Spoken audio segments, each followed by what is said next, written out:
1 de abril de 2014. Dos jóvenes turistas holandesas se adentran en la exuberante y espesa selva panameña para recorrer el Sendero El Pianista, ubicado en la provincia de Chiriquí. El día era soleado, perfecto para una caminata. Las fotografías muestran sonrisas y entusiasmo en sus miradas. Todo parecía estar en su lugar, pero ese día sería la última vez que alguien las vería con vida. Chris Kremers y Lisanne Froon, de apenas 21 y 22 años, habían llegado a Panamá unas semanas antes, en busca de aventura, inmersión cultural y la oportunidad de trabajar como voluntarias. Eran jóvenes brillantes, responsables, con un futuro prometedor por delante, y sin embargo, en cuestión de horas, desaparecerían sin dejar rastro. Durante los primeros días, sus familias se aferraron a la idea de un accidente. Tal vez se habían perdido, tal vez estaban heridas, pero lo que comenzó como una inocente excursión, pronto se transformó en uno de los enigmas más inquietantes y oscuros de la última década. Más de 10 restos óseos humanos se encontraron en distintos lugares. Ropa cuidadosamente doblada junto a un río. Fotografías tomadas en plena oscuridad en medio de la selva. Un teléfono móvil activado durante días después de su desaparición. Y un sinfín de preguntas que, hasta hoy, siguen sin respuesta. ¿Se extraviaron? ¿Fueron víctimas de un crimen? ¿Alguien las estaba siguiendo? ¿O sucedió algo todavía más perturbador? Acompáñanos en este nuevo video, donde exploraremos a fondo el caso de Chris Kremers y Lisanne Froon, y trataremos de desentrañar qué fue lo que realmente ocurrió en lo profundo del Sendero, El Pianista. Porque detrás de cada pista hay una verdad esperando ser revelada. Antes de que sus nombres aparecieran en titulares angustiantes y en teorías llenas de misterio, Chris Kremers y Lisanne Froon eran simplemente dos jóvenes holandesas con una profunda sed de vida. Inteligentes, comprometidas, curiosas y soñadoras. De esas personas que no solo hablan de sus planes, sino que las cumplen.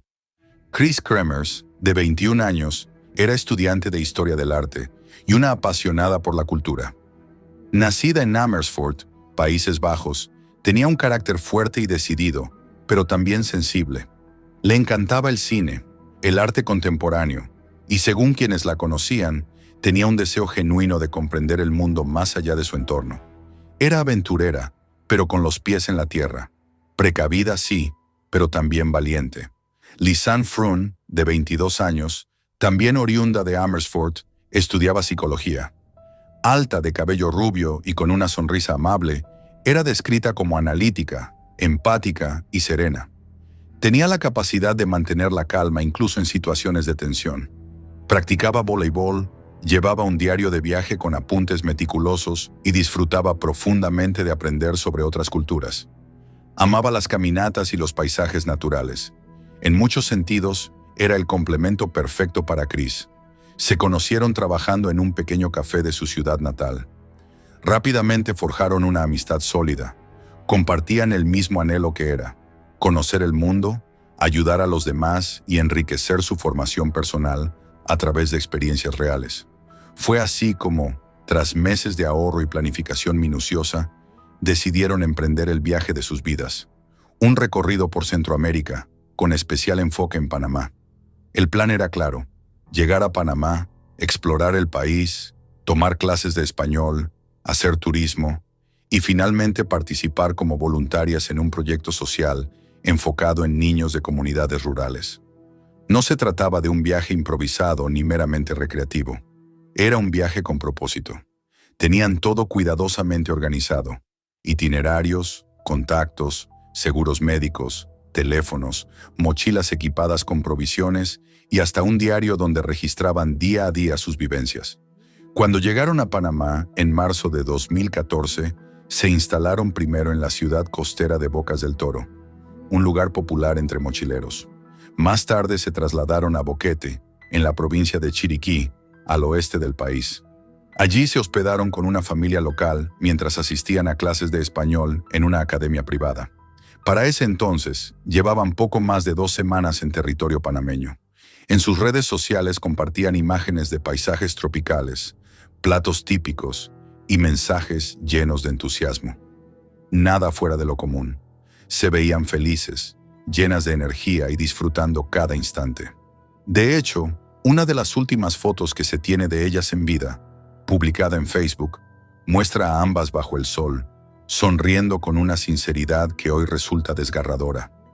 Nadie podría haber imaginado que, días después, el relato de sus vidas daría un giro inesperado e irreversible. Uno de los aspectos más desconcertantes del caso es que nada en sus perfiles indicaba imprudencia. No eran turistas desprevenidas, eran jóvenes responsables, organizadas, con valores sólidos y una educación estructurada. Durante el viaje mantuvieron contacto frecuente con sus familias en los Países Bajos, informando cada movimiento importante. Chris incluso intercambiaba correos de manera regular con su madre, quien se sentía orgullosa del camino que su hija estaba tomando. Esa preparación, esa actitud cautelosa, eso es lo que vuelve este caso aún más inquietante. Porque si algo salió mal, ¿qué fue exactamente? ¿Cómo es posible que dos chicas tan organizadas y conscientes desaparecieran sin dejar una pista clara? Ya conocimos quiénes eran Chris y Lisanne, jóvenes responsables, entusiastas y preparadas. Pero ahora es momento de entender cómo se desarrollaron los días previos a su desaparición y por qué ciertos detalles cobran tanta importancia en retrospectiva. El 15 de marzo de 2014, ambas abordaron un avión rumbo a un destino que, para ellas, representaba libertad, crecimiento y aventura: Panamá. Después de meses de planificación, trabajo para financiar el viaje y preparación académica, estaban listas para vivir una experiencia que prometía transformar sus vidas. El propósito de ambas chicas era claro: mejorar su español, conocer una nueva cultura, participar en un programa de voluntariado con niños en comunidades rurales y, sobre todo, salir de su zona de confort. Su itinerario comenzaba en la ciudad costera de Bocas del Toro, pero el destino principal era Boquete, una localidad montañosa y tranquila, al oeste del país, cerca de la frontera con Costa Rica. Sin embargo, al llegar a Boquete, a finales de marzo, se toparon con un contratiempo inesperado. El programa de voluntariado todavía no estaba listo para recibirlas. La fecha de inicio se había pospuesto. Esto alteró sus planes y les dejó varios días libres no contemplados. Días que más adelante cobrarían un peso inquietante. Durante ese tiempo hicieron turismo local. Recorrieron el colorido centro de Boquete, probaron la gastronomía panameña, visitaron cafeterías y mantuvieron contacto constante con sus familias a través de correos electrónicos y fotos. Documentaron todo con entusiasmo, como solían hacer. Su cámara Canon y sus teléfonos registraron sonrisas, paisajes y momentos de tranquilidad. Las imágenes reflejaban alegría. Nada parecía fuera de lugar. Sin embargo, no todos los detalles de esos días transmitían calma. Algunos testigos afirmaron haberlas visto en compañía de hombres desconocidos en distintas ocasiones. También se dice que hicieron preguntas sobre rutas de senderismo poco transitadas. Incluso circularon rumores que nunca fueron confirmados oficialmente, que hablaban de cierta incomodidad, como si algo o alguien las estuviera inquietando. Se hospedaban en una casa alquilada a través de una escuela de idiomas, donde convivían con una familia panameña. Los testimonios posteriores coinciden. Eran educadas, puntuales, ordenadas. Nada en su conducta sugería que fueran imprudentes o impulsivas. Por eso, cuando se supo que habían salido a recorrer el sendero El Pianista sin guía ni el equipo adecuado, muchos sintieron que algo no encajaba. Un detalle en particular llamó la atención. El día anterior a la desaparición, visitaron a una guía local para coordinar una caminata. Como no había disponibilidad inmediata, acordaron hacerlo más adelante. Aún así, al día siguiente salieron solas. ¿Qué las llevó a cambiar los planes tan repentinamente? ¿Fue decisión propia? ¿O alguien más influyó en esa elección? El 1 de abril de 2014 salieron temprano del lugar donde se hospedaban. Se despidieron con amabilidad y dejaron atrás la mayoría de sus pertenencias.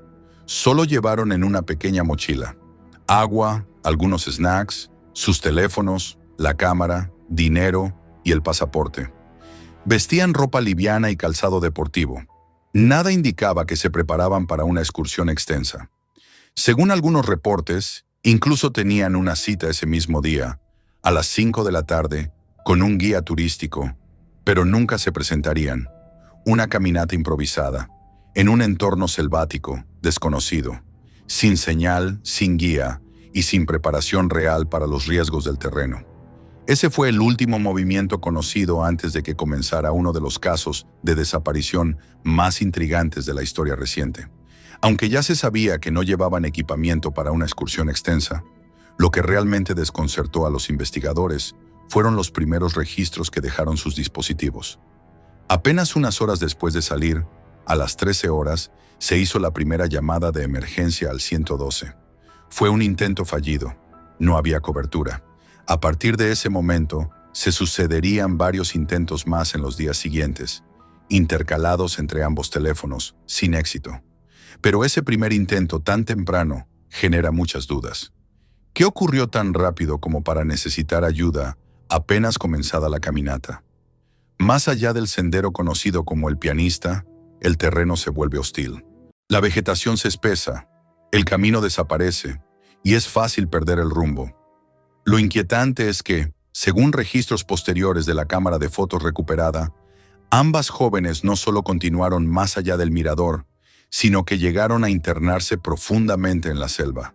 Algunas imágenes las muestran aparentemente tranquilas, sonriendo, como si aún no hubieran notado el peligro. Pero eso no duraría mucho. Esa noche, la familia anfitriona notó su ausencia. No volvieron para la cena. Tampoco asistieron a la cita programada que tenían esa misma tarde. Las horas pasaron. Luego, los días. En un abrir y cerrar de ojos, el misterio se apoderó de Boquete. Las preguntas comenzaron a multiplicarse. ¿Sufrieron un accidente? ¿Se desorientaron? ¿O fue algo más siniestro? Lo único seguro es que aquel 1 de abril fue el punto de quiebre. Una línea invisible que separa lo que se sabe de lo que jamás se podrá comprobar con certeza. Aquel día, sin que nadie lo supiera aún, 2 jóvenes holandesas desaparecieron en la espesura de una selva que pronto se convertiría en el epicentro de uno de los casos más perturbadores de la última década. En un principio, la suposición más lógica fue que se habían desviado del sendero o que quizá decidieron extender la excursión por su cuenta. Pero a medida que el día avanzaba y la neblina típica de la selva panameña comenzaba a cubrir las montañas, la preocupación crecía a cada minuto. Las primeras búsquedas fueron espontáneas, casi instintivas. Vecinos, trabajadores de la zona y voluntarios que conocían cada rincón del sendero. El Pianista salieron al paso, pensando que podrían encontrarlas rápidamente. Todos sabían que ese sendero tenía tramos peligrosos si uno no regresaba a tiempo, pero también confiaban en que, si las chicas habían cometido un error, aún estaban a tiempo de encontrarlas. Pero ese día pasó, y luego otro, y el silencio seguía. Ni un grito, ni una prenda, ni una huella, absolutamente nada. Entonces intervino la policía. La búsqueda se volvió oficial, más organizada y más intensa. Se trazaron rutas de rastreo, se desplegaron drones, perros entrenados, mapas de calor y hasta helicópteros para cubrir, desde el inicio del sendero hasta las partes más profundas del bosque. Y sin embargo, el resultado seguía siendo desesperadamente el mismo. Ningún rastro. La noticia se esparció rápidamente. Primero en Boquete, luego en toda Panamá, y no tardó en cruzar fronteras. 2 jóvenes holandesas, responsables, preparadas y saludables, habían desaparecido en un lugar que muchos consideraban seguro. La idea resultaba tan inquietante como incomprensible. A los pocos días, las familias de Chris y Lisanne llegaron desde los Países Bajos, trayendo consigo no solo esperanza, sino también refuerzos. Con apoyo de las autoridades holandesas, sumaron recursos humanos, perros de rastreo y expertos en búsqueda. El compromiso era total, pero ni siquiera eso parecía hacer la diferencia. Y es aquí donde el desconcierto se convirtió en verdadero misterio. Pronto surgieron las primeras preguntas. ¿De verdad se habían perdido? ¿Y si ya no estaban en la montaña? ¿Y si alguien más estaba implicado? La policía interrogó a todos los que habían tenido contacto con ellas en los días previos. El guía local, los vecinos, el personal del alojamiento, otros turistas. Pero ninguna conversación aportó pistas relevantes. Todo parecía estancado, hasta que un detalle lo cambió todo. Uno de los teléfonos móviles de las chicas seguía encendido. Durante varios días tras la desaparición, desde el teléfono de Lisanne y también desde el de Chris, se intentaron realizar llamadas al 112 y al 911, los números de emergencia europeos y panameños. Aunque las llamadas no se concretaban por falta de señal, los registros indicaban que alguien estuvo tratando de pedir ayuda durante varios días. Ese hecho fue clave. Derribaba por completo la teoría de un accidente inmediato. Si los teléfonos fueron manipulados durante varios días, ¿significa que al menos una de ellas estuvo viva ese tiempo? ¿O alguien más tenía los dispositivos? Las teorías no tardaron en multiplicarse. Para algunos se trataba de una tragedia natural, desorientación, caída, hambre. Para otros los detalles comenzaban a indicar algo más siniestro. ¿Pudo alguien haberlas encontrado y no haber ayudado? Las opiniones entre los locales también estaban divididas. Algunos consideraban que fue una desgracia resultado de la falta de experiencia y el entorno hostil. Otros insistían en que ambas eran organizadas, precavidas, y que algo más, algo que escapaba a la lógica, había sucedido. Los días se convirtieron en semanas, las semanas en más de 10 días de búsqueda infructuosa. La selva espesa, húmeda y cerrada no dejaba escapar ninguna respuesta. Cada nuevo operativo terminaba en lo mismo: más preguntas, menos esperanza. Y luego, el silencio. Un silencio insoportable. Ningún objeto, ningún movimiento, ninguna prueba que pudiera orientar la investigación. Hasta que, cuando todo parecía sumido en la incertidumbre total, algo ocurrió. Algo que volvería a encender todas las alarmas y que abriría una puerta inesperada en el caso. Una mochila apareció, y no de cualquier manera. Estaba intacta, seca, limpia, como si alguien la hubiese colocado cuidadosamente donde pudiera ser vista. Y lo que contenía en su interior sería apenas el inicio de una de las partes más inquietantes de esta historia. Fue una mañana aparentemente común en la comunidad indígena de Alto Romero, pero todo cambió cuando una mujer local, mientras caminaba por la orilla del río, notó algo flotando en el agua: una mochila. En su interior todo estaba intacto, ordenado, conservado con una pulcritud inquietante. Había objetos personales clave: 2 teléfonos móviles, una cámara digital Canon, dinero en efectivo, los pasaportes, las gafas de Lisanne. Nada parecía haber sido manipulado con violencia, ni dañado por el entorno selvático. Era como si la mochila hubiera sido protegida del tiempo y luego entregada para ser hallada. Pero, ¿por quién? ¿Y con qué intención? A pesar de haber sido hallada a varios kilómetros del último punto conocido donde estuvieron Chris y Lisanne, no había una sola pista visible que explicara cómo llegó hasta allí. ¿Acaso alguien más estuvo involucrado? ¿O fue solo una coincidencia imposible de explicar? Las dudas comenzaron a multiplicarse, pero lo más desconcertante aún estaba por llegar, porque dentro de esa mochila, entre los objetos cuidadosamente preservados, había algo que podía cambiarlo todo: información, datos valiosos en forma de registros digitales, fotografías, llamadas, metadatos que podrían ayudar a reconstruir los últimos pasos de Chris y Lisanne. Las autoridades iniciaron un análisis forense detallado, y lo que encontraron alteraría por completo el rumbo de la investigación. Al revisar la cámara digital hallada en la mochila, los investigadores encontraron más que simples recuerdos de viaje. Descubrieron una secuencia que cambiaría el curso de la investigación.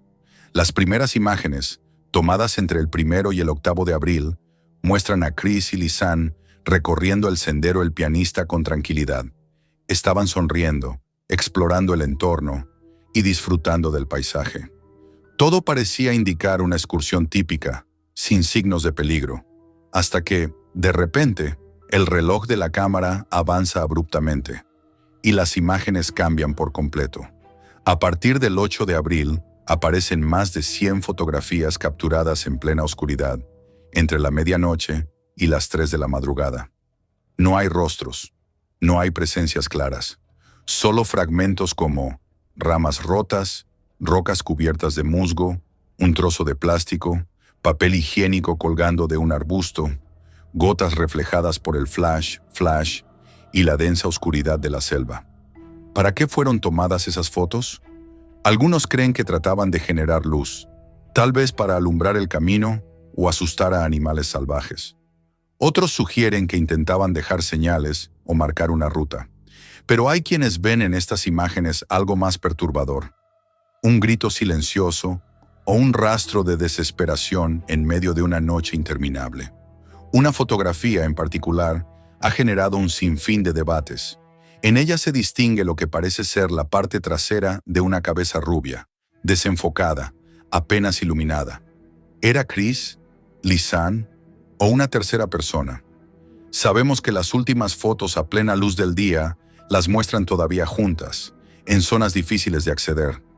Eso confirmaría que al menos hasta el 8 de abril seguían con vida. Pero luego, la selva las envuelve y desaparecen. Solo quedan trozos sueltos y preguntas sin respuestas. ¿Qué intentaban decir con esas imágenes? ¿Fue una forma de pedir ayuda? ¿O estaban documentando algo que nunca llegaron a contar? Sea como sea, las fotos solo abrieron más interrogantes. Y justo cuando parecía que el caso no podía volverse más sombrío, algo apareció en la selva. 2 meses después de la desaparición de Chris Kremers y Lisanne Froon, en junio, un equipo de búsqueda encontró una bota en medio del terreno salvaje. No parecía gran cosa hasta que miraron en su interior. Allí había un pie humano, perfectamente conservado. El impacto fue inmediato, y la escena se volvió aún más inquietante cuando, a pocos metros, comenzaron a aparecer huesos dispersos por la vegetación.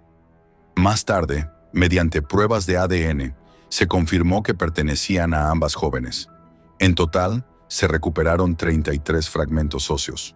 Pero lo más desconcertante no fue la cantidad, sino el estado en que se encontraban. Algunos restos de Lisanne todavía conservaban piel, mientras que los de Chris estaban completamente blanqueados, como si hubieran sido sometidos a un proceso acelerado de descomposición. Esa diferencia levantó sospechas inmediatas. ¿Podía tratarse de algo natural? ¿O alguien manipuló esos cuerpos? ¿Se intentó borrar huellas? ¿Eliminar evidencia?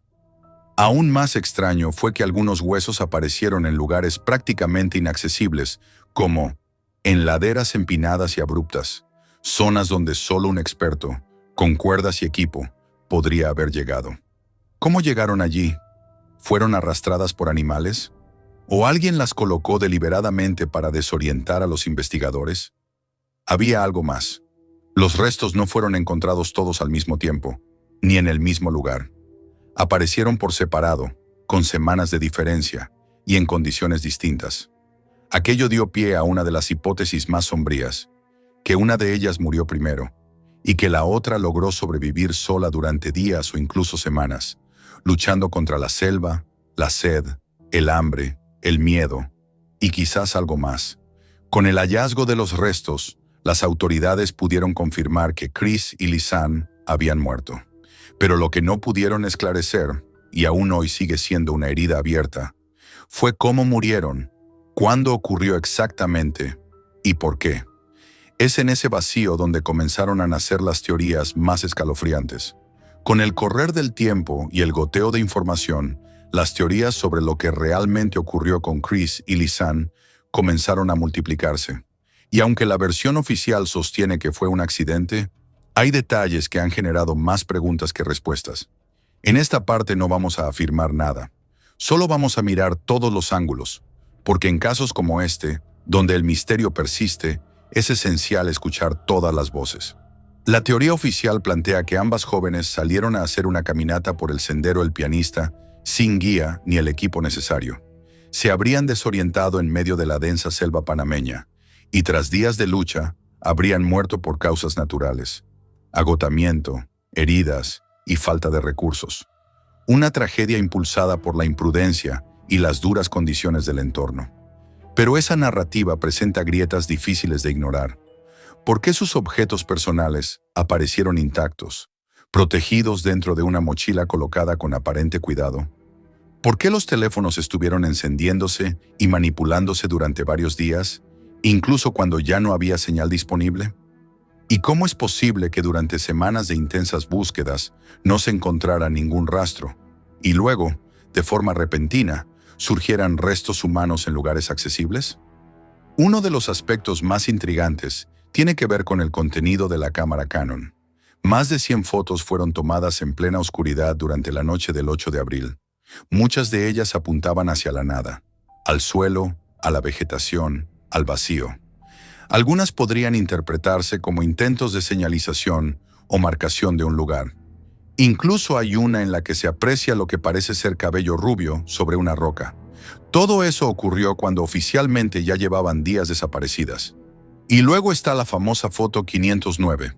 No está en la secuencia de imágenes, se pasa directamente de la 508 a la 510. La única manera de eliminar una imagen sin dejar rastro en esa cámara es conectándola a un ordenador. ¿Quién tuvo acceso al dispositivo? ¿Y por qué borrar justo esa imagen? Este tipo de inconsistencias alimentó otra hipótesis, que no se trató de un accidente, sino de un crimen. Algunas versiones sugieren que las chicas pudieron haberse cruzado con alguien que inicialmente parecía inofensivo. Quizá un guía improvisado, un lugareño o incluso un turista. Hay rumores de mensajes borrados desde sus teléfonos, de presencias extrañas en la zona, e incluso de personas que afirman haberlas visto en lugares donde no podrían haber llegado por su cuenta. Uno de los elementos que refuerza estas sospechas es el estado en que fue hallada la mochila. Seca, limpia, con todo ordenado, incluyendo efectivo, pasaporte, gafas y dispositivos electrónicos. Sin signos de arrastre, daño ni exposición prolongada. Y más desconcertante aún es lo que revelaron los análisis forenses. Algunos restos presentaban un estado de descomposición normal, pero otros, como el hueso de un pie con piel adherida o un fémur totalmente limpio y blanqueado, parecían haber sido sometidos a condiciones distintas, o incluso manipulados. Eso abrió otra puerta incómoda. ¿Alguien quiso ocultar lo que realmente pasó? Algunos investigadores y criminólogos independientes coinciden en que hay demasiadas inconsistencias. Las evidencias digitales, el comportamiento errático de los teléfonos y las secuencias de las fotos simplemente no encajan del todo con una muerte accidental. Y así surgió una tercera posibilidad, intermedia pero igual de inquietante, que las chicas sí se perdieron, pero en algún momento cruzaron su camino con alguien que aprovechó su vulnerabilidad. En una zona remota, selvática y de difícil acceso, esta teoría no puede ser descartada tan fácilmente. A día de hoy no existe una respuesta definitiva. Todas las teorías tienen vacíos. Todas se basan en fragmentos de evidencia y, en gran parte, en interpretaciones. Pero si algo queda claro, es que la versión oficial no alcanza para cerrar este caso. Y cuando las preguntas superan a las respuestas, el silencio se vuelve tan perturbador como cualquier sospecha. Y aunque nunca se pudo establecer una verdad definitiva, las teorías, las dudas y el vacío de respuestas dejaron cicatrices profundas. Pero el impacto del caso no se limitó al terreno de lo policial o lo especulativo. Fue mucho más allá, porque lo que ocurrió en la selva panameña también tuvo un eco en todo el mundo. Lo que comenzó como una excursión de dos jóvenes neerlandesas por los paisajes selváticos de Panamá, se transformó en una de las historias más comentadas, desconcertantes y emocionalmente desgarradoras de la última década. El caso de Chris Kremers y Lisanne Froon no solo afectó a sus familias y a la comunidad local, sino que también se convirtió en un fenómeno mediático global. Desde el momento en que se reportó su desaparición, los medios en Países Bajos comenzaron a seguir el caso de cerca. Y a medida que el misterio crecía, la cobertura se extendió rápidamente por Europa y más tarde al resto del mundo. Las fotografías sonrientes de Chris y Lisanne, símbolos de juventud, libertad y aventura, pasaron a representar la cara visible de una tragedia inexplicable. Pronto, sus rostros inundaban noticieros, redes sociales y programas de investigación. Las familias jugaron un papel fundamental en la visibilidad del caso. No se limitaron a esperar desde casa. Viajaron hasta Panamá, contrataron expertos, traductores, rastreadores. Hicieron todo lo posible por encontrar respuestas. Su lucha incansable conmovió a miles de personas que ofrecieron ayuda, compartieron recursos e incluso organizaron campañas de recaudación de fondos para apoyar la búsqueda. Sin embargo, el interés mediático también tuvo su lado oscuro. Algunos medios difundieron teorías infundadas, datos sin verificar e incluso imágenes sensibles, cruzando los límites del respeto y el dolor ajeno. Esta exposición constante añadió una carga extra para los familiares, que ya debían enfrentarse a una pérdida devastadora. A nivel institucional, el manejo del caso en Panamá también generó polémica. Las críticas apuntaban a una investigación desorganizada, falta de coordinación entre organismos y posibles irregularidades en la preservación de pruebas. Cada error, cada silencio oficial, abría la puerta a nuevas sospechas y alimentaba el debate internacional sobre la protección de turistas en zonas remotas. Pero incluso en medio del caos, surgió algo profundamente humano. Chris y Lisanne pasaron de ser nombres en un expediente a convertirse en símbolos de conciencia, prevención y cambio. En Países Bajos se organizaron vigilias, homenajes y campañas de concientización para jóvenes viajeros. Y las familias, lejos de encerrarse en el dolor, impulsaron proyectos educativos y fundaciones centradas en la seguridad turística. Gracias a su testimonio, se empezó a hablar con más seriedad sobre senderos mal señalizados, la falta de guías certificados y la importancia de contar con planes de emergencia claros y medios de comunicación eficientes. Lo que vivieron no solo despertó empatía, inspiró acción. Padres y madres en todo el mundo comenzaron a tomar nuevas precauciones. Se generaron redes de apoyo para mochileros, se compartieron guías prácticas y se sembró una nueva conciencia sobre los riesgos invisibles que pueden presentarse durante un viaje. El caso trascendió lo judicial. Se convirtió en materia de estudio en conferencias sobre turismo seguro, criminología y protocolos internacionales. Se escribieron libros, se produjeron documentales y se abrió un debate que, aún hoy, sigue vigente. Porque más allá del misterio sin resolver, el legado de Chris y Lisanne dejó una marca imborrable en la memoria colectiva, en la lucha de sus familias y en cada persona que, después de conocer su historia, decidió viajar con más cuidado y con más conciencia. Han pasado años desde que los nombres de Chris Kremers y Lisanne Froon dejaron de ser desconocidos. De pertenecer solo a sus familias y amigos en Países Bajos, pasaron a formar parte de uno de los casos más inquietantes del siglo XXI. Sin embargo, a pesar de todo el tiempo transcurrido, el misterio sigue tan denso como la selva que las vio desaparecer. Este caso ha sido analizado una y otra vez. Expertos forenses, investigadores independientes, periodistas, usuarios de foros y redes sociales. Todos han intentado reconstruir lo ocurrido. Y aún así, ninguna teoría parece responder todas las preguntas sin generar otras nuevas. Cada hallazgo, cada dato, cada fotografía trae más confusión que claridad. Pero hay algo que se mantiene firme, atravesando todos los análisis: el dolor. El de una familia que no solo enfrentó la pérdida más devastadora, sino también la incertidumbre, la falta de respuestas concretas y la sensación de que algo esencial quedó oculto. Perder a una hija ya es insoportable. No saber cómo ni por qué lo vuelve inhumano. La selva panameña, tan viva como implacable, guarda secretos bajo su follaje espeso. Y quizá entre sus ramas, entre los caminos invisibles que solo ella conoce, haya verdades que nunca saldrán a la luz. No solo se llevó a dos jóvenes llenas de vida, también se tragó parte de la historia. Este no es solo un caso policial, es un reflejo de cómo la incertidumbre nos altera, nos obsesiona, nos paraliza. Es también una advertencia. En un mundo de hiperconectividad, incluso hoy, alguien puede desaparecer sin dejar respuestas. Es el recordatorio de que, a veces, el dolor no tiene explicación y que hay misterios que simplemente nos superan. Pero lo que sí podemos hacer es no olvidar, recordar quiénes fueron, respetar su historia, no reducirlas a titulares ni a morbo, no usarlas como piezas de entretenimiento, porque mientras sigamos preguntando por ellas, su memoria sigue viva. Y quizás, algún día, aunque sea tarde, incluso los secretos más hondos salgan a la superficie. Si este caso te conmovió tanto como a nosotros, te invito a dejar tu opinión en los comentarios. ¿Crees que algún día sabremos la verdad sobre lo que pasó con Chris y Lisanne? ¿O es uno de esos misterios que nunca tendrán una respuesta clara? Suscríbete si quieres conocer más historias reales que merecen ser contadas con respeto. Y si este video te pareció importante, compártelo. Tal vez con el tiempo, al seguir hablando de ellas, podamos acercarnos un poco más a la verdad. Nos vemos en un próximo video.